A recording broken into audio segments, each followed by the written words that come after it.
Shalom anak-anak yang terkasih, jumpa lagi dengan Ibu Grace. Saat ini kita akan melanjutkan peribadahan kita. Sebelum kita melanjut ibadah kita ini, menggunakan firman Tuhan, kita mengangkat lagu pujian Selidiki Aku. Kita sadar bahwa Tuhan memberikan kita kehidupan yang baik, tapi saat ini kita meminta kepada Tuhan supaya Tuhan menyelidiki hidup kita. Apakah kita itu benar-benar hidup untuk Tuhan, melakukan yang terbaik untuk Tuhan, bahkan melakukan apa yang diperintahkannya kepada kita. Kita minta Tuhan untuk memberikan yang terbaik dalam diri kita, bahkan memampukan kita menikmati kehidupan ini. Kita bernyanyi Selidiki Aku.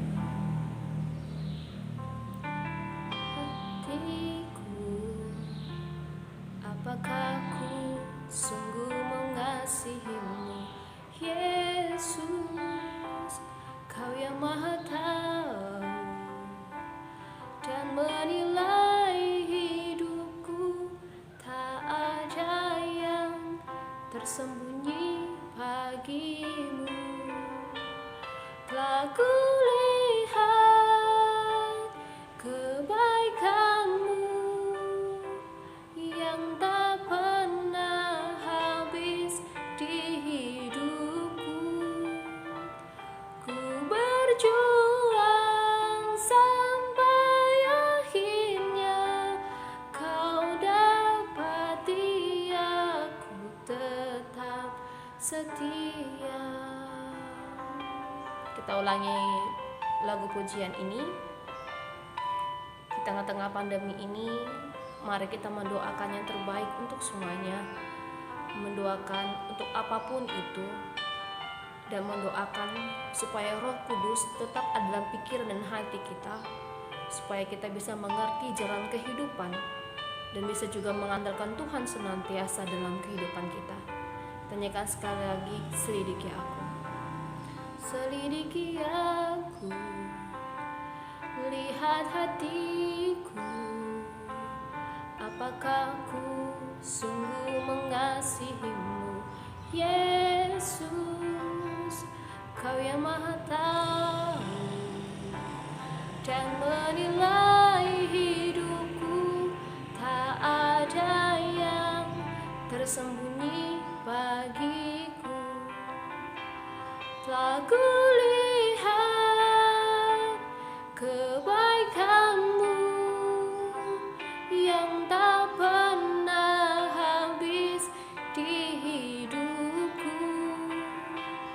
Ku berjuang sampai akhirnya kau dapati aku tetap setia. Telah kulihat kebaikanmu yang tak pernah habis di hidupku. Ku berjuang sampai akhirnya kau dapati aku tetap setia. Oke anak-anak, sebelum kita mendengarkan firman Tuhan, kita berdoa dulu supaya Roh Kudus ada di hati kita untuk menerjemahkan firman ini, bahkan mendorong hati kita, hidup kita untuk melakukan kebenaran Tuhan. Kita berdoa. Ya Bapa kami di surga, terima kasih untuk segala kebaikan bahkan kesempatan indah yang Kau berikan kepada kami. Saat ini ya Tuhan Yesus, kami akan mendengarkan firman-Mu. Biarlah Roh Kudus-Mu hadir di tengah kami untuk mampu menerjemahkan firman-Mu ini, bahkan mendorong hati kami untuk melakukan yang terbaik di hadapan-Mu. Dalam nama Tuhan Yesus kami berdoa. Amin. Oke anak-anak, sekarang kita membahas tentang Yakub. Waktu kita sekolah minggu, pasti kita sering mendengarkan nama Yakub ini. Yakub ini bersaudara dengan Esau, ya kan? Tapi dalam cerita dalam Alkitab, Yakub ini adalah salah satu tokoh Alkitab yang disebut dengan penipu. Kenapa dikatakan penipu? Karena dia itu menipu tentang hak kesulungan kepada ayahnya yang sudah tua. Oke, anak-anak sekalian, ibu mau bertanya pada saat ini, pernahkah kita itu menipu? Pernahkah kita ditipu? Atau apakah arti tipu atau menipu? Ya kan, tipu atau menipu. Kata tipu dan menipu ini, sering kita dengar dan sering kita juga dengar dari kawan-kawan kita bahwa kita juga tidak mau yang namanya itu menipu. Ya, tentu saja tidak ada ingin untuk ditipu. Ini juga ada berkaitan dengan kalimat yang sering kita dengarkan juga, siapa yang menabur kebaikan akan menuai kebaikan juga, siapa yang menabur kejahatan akan menuai kejahatan juga, siapa yang menabur kebencian dia juga akan menuai kebencian juga. Nah, tadi berkaitan dengan Yakub seorang penipu, ini ada keterkaitannya dengan judul kita, penipu ditipu.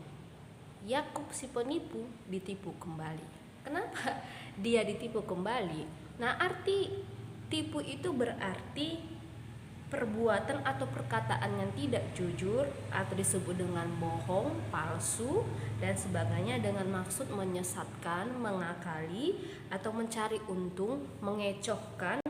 Sedangkan arti menipu itu adalah mengenakan tipu muslihat, mengakali, memberdayakan orang untuk melakukan atau percaya dengan perkataannya ataupun perbuatannya. Nah, sama seperti Yakub, dia mengakali dirinya supaya ayahnya percaya, bapaknya percaya kalau dia itu anak sulung.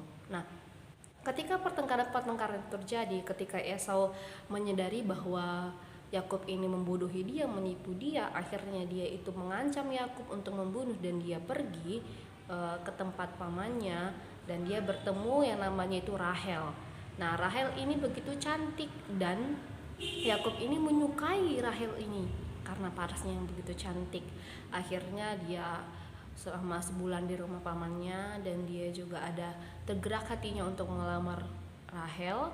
Lalu dia berbicara kepada pamannya ini dan pamannya mengiyakan dengan syarat bahwa Yakub harus bekerja 7 tahun lamanya bersama Laban pamannya itu, dan dia pun menyanggupinya.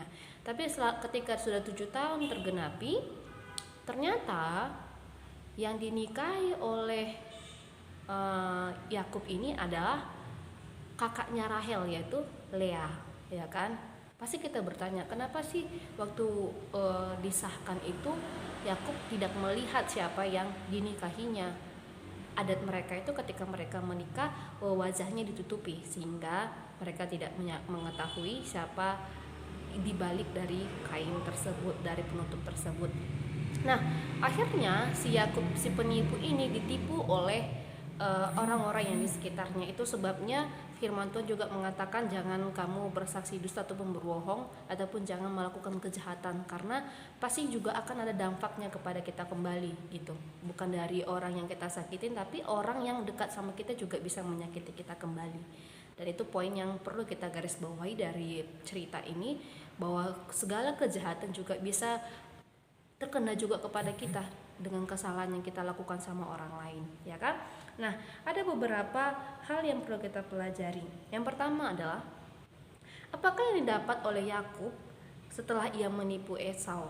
Apakah yang didapatkan oleh Yakub setelah ia menipu Esau? Sebelum kita membahas tentang apa dapatnya atau apa yang diperoleh Yakub ketika dia menipu, kita perlu mengetahui latar belakang kesalahan dari Yakub ini. Kesalahan dari Yakub ini adalah ketika dia menipu kakaknya dengan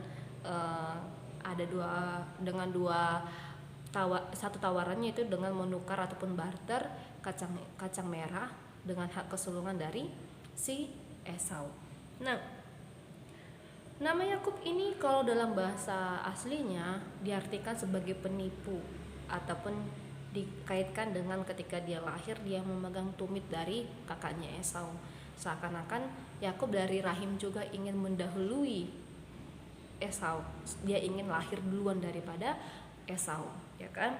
Nah, itu dilihat dari Kejadian 25 ayat 26 dan Hosea 12 ayat 4, lalu Yeremia 9 ayat 4. Dia menyadari bahwa hak kesulungan ini sangat menguntungkan, baik itu secara adat ataupun sosial, sama seperti suku Batak, yaitu yang anak sulung itu mempunyai tanggung jawab yang besar, bahkan mempunyai jabatan ataupun posisi yang sentral di tengah-tengah keluarganya. Contohnya adalah ketika menjadi kaum imam, yang sulunglah yang bisa menjadi imam yang anak-anak sulung. Lalu keturunan dari bapaknya mendapatkan harta itu adalah anak yang sulung. Lalu dikatakan juga bahwa anak yang pertama itu mempunyai 2 kali lipat keuntungan dari anak-anak yang lainnya. Jadi bisa saja bahwa Yakub menyadari tentang pentingnya hak kesulungan ini sehingga dia ingin merampas hak kesulungan dari Esau. Lalu ini berkaitan juga dengan warisan-warisan ayahnya yang sangat dipercayakan sama anak sulung. Tapi Esau saat itu dia tidak bertanggung jawab untuk jabatannya, tidak bertanggung jawab dengan posisinya, sehingga dia melepaskan tanggung jawabnya kepada Yakub. Sekalipun Yakub salah, tapi sini kita ada poin pentingnya, kita nggak boleh melepaskan tanggung jawab apapun itu kepada orang lain. Kalau seandainya kita dipercayakan untuk mengerjakannya, kita harus menuntaskannya sampai akhir. Nah, ketika dia sudah menyadari bahwa Yakub sudah menipu dia pun si Esau ini mencari, bahkan mengejar Yakub sampai dapat.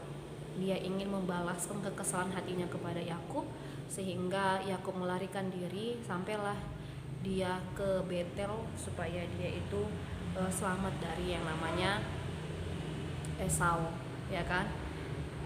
Dan jadi yang didapatkan oleh si Yakub ini ketika dia menipu adalah nyamanan dirinya. Kenapa dia tidak nyaman?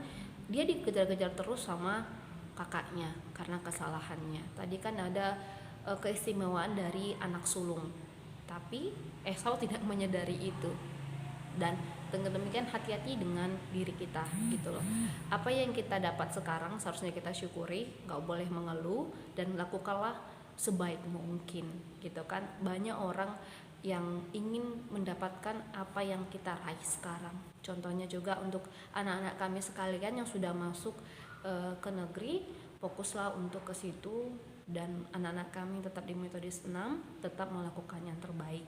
Nah, selanjutnya adalah bagaimanakah perasaan Yakub ketika ditipu oleh mertuanya ataupun pamannya Laban, ya kan? Nah, Yakub melarikan diri ke Betel dan dia bertemu dengan Rahel di sumur. Lalu dia membawanya ke tempat pamannya Laban, lalu jatuh cintalah dia sama Rahel. Lalu Rahel juga seperti memberikan hati juga kepada Yakub, dan Yakub juga berniat untuk melamar Rahel, dan dia meminta izin dari pamannya, dan pamannya juga menyanggupi itu, mengizinkan itu dengan satu syarat, dia harus bekerja 7 tahun lamanya kepada Laban, ya kan? Tapi genap 7 tahun ternyata yang didapatkannya itu bukan Rahel, dengan alasan bahwa tidak boleh melangkai kakaknya kalau seandainya ingin menikah, ya kan? Tidak boleh melangkai kakaknya kalau ingin menikah. Akhirnya dengan alasan itu, karena cintanya Yakub kepada Rahel, dia pun meminta lagi persyaratannya kepada mertuanya itu, pamannya itu Laban.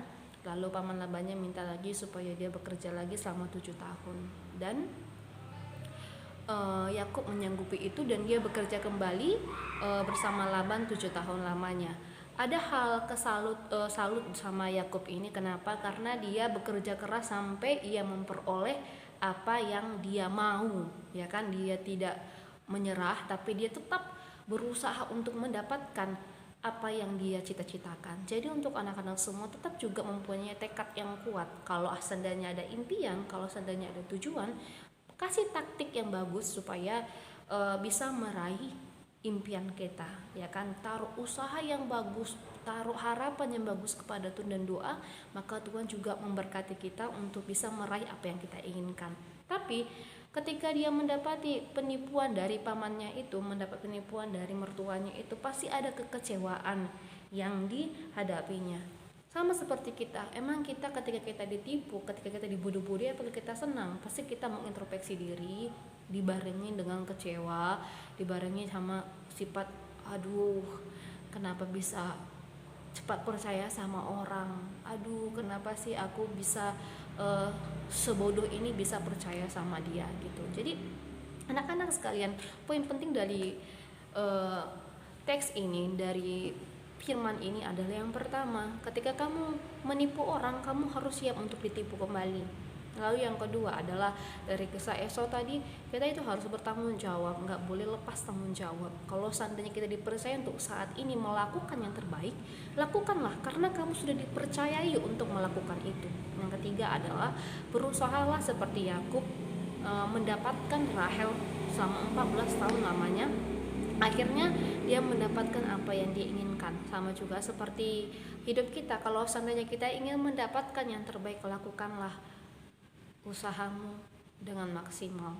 Jangan mau ingin menang tapi kerjaannya tidur-tiduran. Jangan mau ingin lulus tapi kerjaannya menggerutu pasrah sempurna. Tapi harus ada usaha yang harus diberi, usaha yang harus diperbaiki, usaha yang harus diberi semaksimal mungkin. Nah, anak-anak sekalian, di sini ada refleksi yang perlu kita introspeksi kepada diri kita sendiri, bahkan juga menjadi pelajaran sama hidup kita. Tanya dalam hati kita. Yang pertama adalah, pernahkah Anda berbohong kepada siapapun itu? Dan pernahkah kita berbohong sama siapapun itu?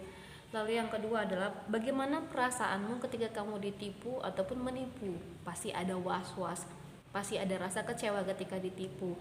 Kalau seandainya kita menipu, pasti takut kapan ini ketahuan, pasti kita nggak nyaman. Jadi alangkah baiknya gak usah menipu ataupun berbohong. Jadi apa adanya. Kalau seandainya itu benar, ya katakan yang benar. Seperti di dalam Alkitab dikatakan, jika ya katakan ya, jika tidak katakan tidak. Lalu yang ketiga adalah, mengapa Allah tidak suka sama anaknya yang penipu? Ya kan, Allah aja nggak tipu, kenapa kita anak Allah menipu? Jadi anak-anak sekalian, di saat ini kita diminta untuk berkata jujur, mempunyai integritas. Jadi saat ini kita juga tetap berdoa untuk yang pertama, firman Tuhan itu supaya nancap kepada diri kita, supaya kita itu benar-benar melakukan yang terbaik kepada Tuhan, bahkan juga mengatakan yang sesungguhnya, yang sebenarnya, bukan mengatakan yang tidak benar. Lalu yang kedua adalah supaya kita mendoakan tetap pada masa pandemi ini, setiap orang-orang yang berkompeten untuk menyelesaikan ini, supaya diberikan hikmat kesehatan, khususnya untuk garda depan, bagian perawat kesehatan, dokter ataupun sebagainya itu, supaya mereka itu diberkati sama Tuhan, dilindungi dari mara bahaya, sehingga mereka itu juga bisa mendapat yang terbaik juga, baik kesehatan, keluarganya juga diberkati, baik juga dengan presiden kita, menteri, bahkan para pemimpin, supaya mereka bekerja lebih baik lagi untuk menuntaskan, menyelesaikan masalah ini. Terlebih juga kita berdoa untuk sekolah kita, supaya sekolah kita lebih maju lagi dan berkembang lagi, dan para guru juga diberikan semangat, dan kita juga antara guru dan siswa cepat beradaptasi dengan model pembelajaran yang baru sekarang, supaya kita itu lebih mahir lagi untuk teknologi, dan kita juga bisa mendukung setiap program pemerintah, supaya kita di rumah aja dulu, gak boleh kemana-mana, gak boleh melakukan seperti sebelum pandemi, supaya kita menyelamatkan diri dan keluarga kita. Karena kalau seandainya yang kena itu cuma kita nggak masalah, ini yang kena bisa juga sama orang lain, sama keluarga kita juga. Jadi kiranya dari firman ini kita diberkati, supaya apa yang kita tabur itu yang kita tuai. Jadi taburlah kebaikan supaya kita menuai kebaikan, taburlah kebaikan supaya orang juga bisa mampu merasakan kebaikan itu juga. Jangan minta pembalasan itu kepada manusia. Ketika kita sudah hidup dengan sehat, dengan bahagia, itu sudah menjadi balasan dari kebaikan kita. Jadi anak-anak sekalian tetap melakukan yang terbaik dalam hidupnya. Amin. Shalom buat kita semua.